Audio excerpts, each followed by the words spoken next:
Have you ever had this experience? You are watching a video in English, you understand it, you are listening to someone speak, you understand almost everything. Then suddenly somebody looks at you and says, "So, what do you think?" And your English disappears. You know the words, you know the grammar, but your brain goes, nothing. And maybe 5 minutes later, when the conversation is already over, you suddenly think, "Oh man, I could have said this." If that happens to you, I want to show you something today. Because the problem may not be your English. The problem may be how you are trying to access your English under pressure. And I learned this not only from teaching English for years, but also from watching hundreds of students go through exactly the same thing. I remember talking to a student who told me, "Alan, when I'm studying English, I feel like my English is good." He could read, he could understand videos, he knew vocabulary. But then when he had to speak in a real situation, everything changed. He started thinking, is this sentence correct? Should I use past simple? Is my pronunciation okay? What if I make a mistake? What if they don't understand me? And while he was trying to answer all those questions, the conversation had already moved on. That's one of the biggest problems I see with English learners. They are not just speaking. They are trying to speak, translate, check grammar, monitor pronunciation, and judge themselves all at the same time. Imagine trying to drive a car while constantly asking yourself, am I moving my hand correctly? Is my foot in the right position? Am I looking professional? You'd probably crash. And that's basically what happens to your English. Here's the first thing you need to understand. Knowing English and accessing English are two different skills. You may know the word, but can you retrieve the word quickly? You may understand a sentence, but can you create one in real time? You may know grammar, but can you use it without consciously building the sentence piece by piece? That is a completely different skill.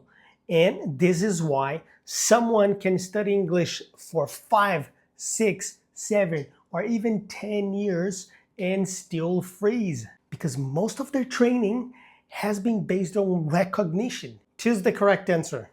Complete the sentence.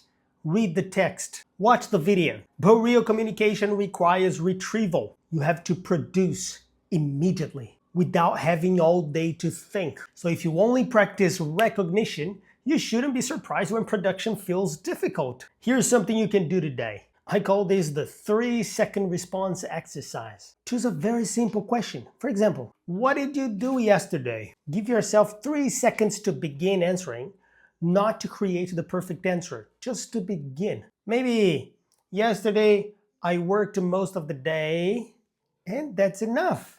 Then you continue.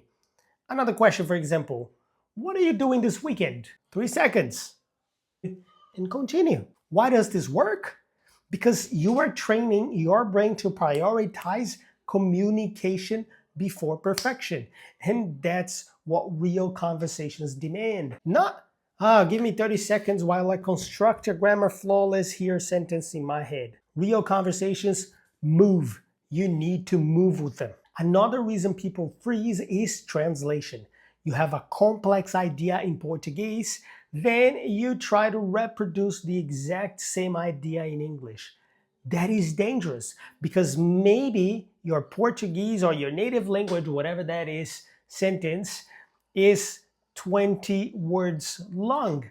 And in English, when you are trying to translate everything, it's not going to work. You get to word number 6, 7, and you forget how the sentence started. Instead, simplify. Let me give you an example. Imagine you want to say, eu estava pensando em começar a estudar inglês de novo, porque eu percebi que estou perdendo algumas oportunidades profissionais. You don't need to translate that perfectly. You can say, I want to study English again. Pause. I realize it's important for my career. Relax. I've already lost some opportunities because of my English. Same idea, much easier communication, and probably more powerful. Fluency is not the ability to create the longest sentence possible. Fluency is the ability to keep communication moving. I talk to people all the time who tell me, I need more vocabulary. Sometimes they do. But then I ask them a very simple question using vocabulary they already know, and they still freeze. That tells me something very important. The biggest problem isn't necessarily vocabulary.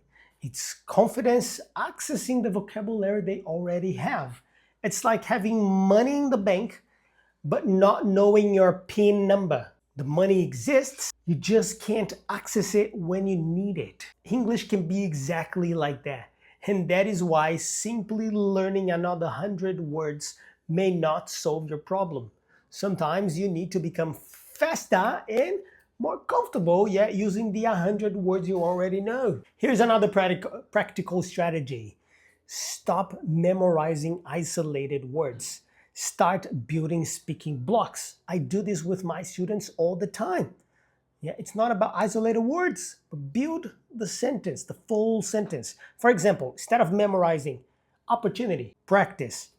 I had an opportunity to, I missed an opportunity because this could be a great opportunity for. Instead of memorizing frustrated, practice. I felt frustrated because the most frustrating part was it can be frustrating when now your brain doesn't need to create everything from zero. You already have a structure ready. Native speakers do this constantly, all the time.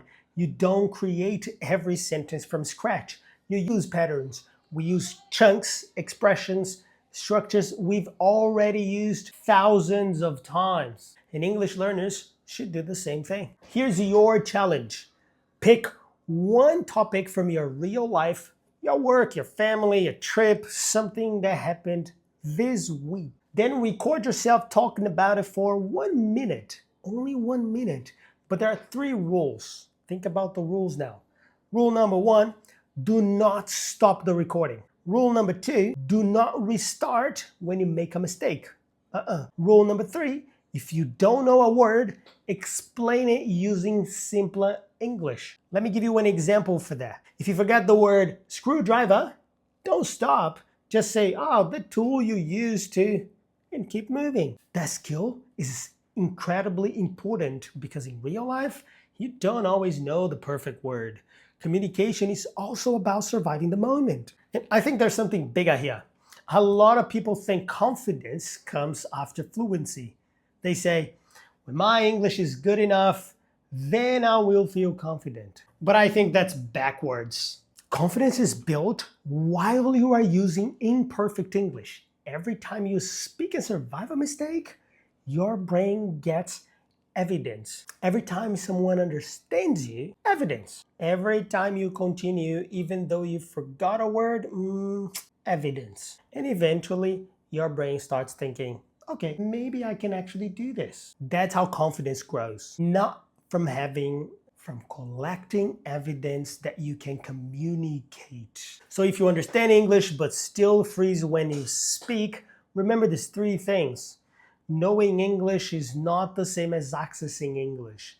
Simpler communication is often better than translating complicated ideas. And you need to practice producing English under a little bit of pressure, not just studying it. So this week, try 1 minute recording challenge. And if you want, come back to the same video after 7 days and tell me whether speaking started to feel easier.